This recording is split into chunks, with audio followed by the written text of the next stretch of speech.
itu ekonomi makro? Ekonomi makro atau makroekonomi adalah studi tentang ekonomi secara keseluruhan. Makroekonomi menjelaskan perubahan ekonomi yang mempengaruhi banyak masyarakat, perusahaan, dan pasar. Terus, apa tujuan ekonomi makro? Tujuan pertama dari kebijakan ekonomi makro adalah untuk menciptakan pertumbuhan ekonomi yang tinggi. Hal tersebut akan meningkatkan pendapatan nasional secara otomatis sehingga kegiatan perekonomian pun akan meningkat dalam jangka panjang. Dan untuk memaksimalkan pertumbuhan ekonomi yang antara lain bertujuan untuk pemerataan dan stabilitas. Kebijakan dalam ekonomi makro. Kebijakan makroekonomi adalah bentuk kebijakan yang diambil oleh pemerintah suatu negara yang prinsipnya bertujuan untuk menstabilkan perekonomian dan menciptakan pertumbuhan ekonomi ke arah yang positif. Pengertian kebijakan moneter. Kebijakan moneter adalah sebuah kebijakan yang dikeluarkan oleh bank sentral dalam bentuk pengaturan persediaan uang untuk mencapai tujuan tertentu.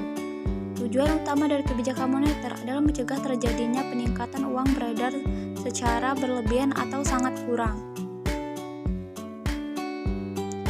Jenis-jenis kebijakan moneter. Yang pertama ada kebijakan moneter ekspansif. Kebijakan moneter ekspansif sering disebut kebijakan uang longgar. Ialah kebijakan yang mengatur jumlah uang yang dipasok dalam perekonomian.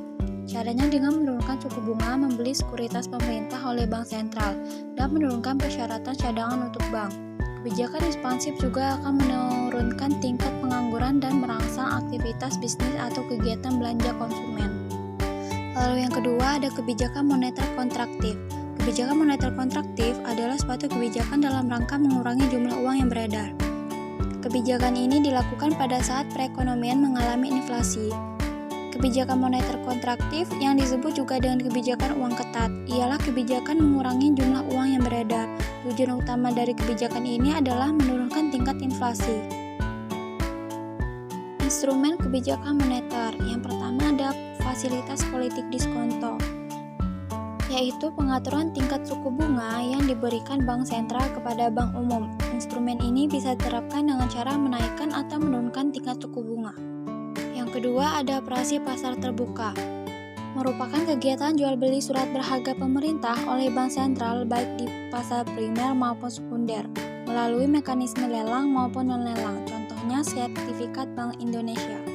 Yang ketiga ada cadangan kas atau giro wajib minimum. Adalah cadangan kas minimum yang wajib dimiliki oleh setiap bank umum. Instrumen ini juga dikenal dengan cash ratio.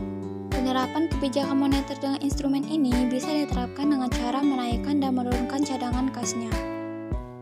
Dan yang terakhir ada kebijakan kredit. Kebijakan ini bisa diterapkan dengan memperlakukan kredit secara ketat maupun longgar.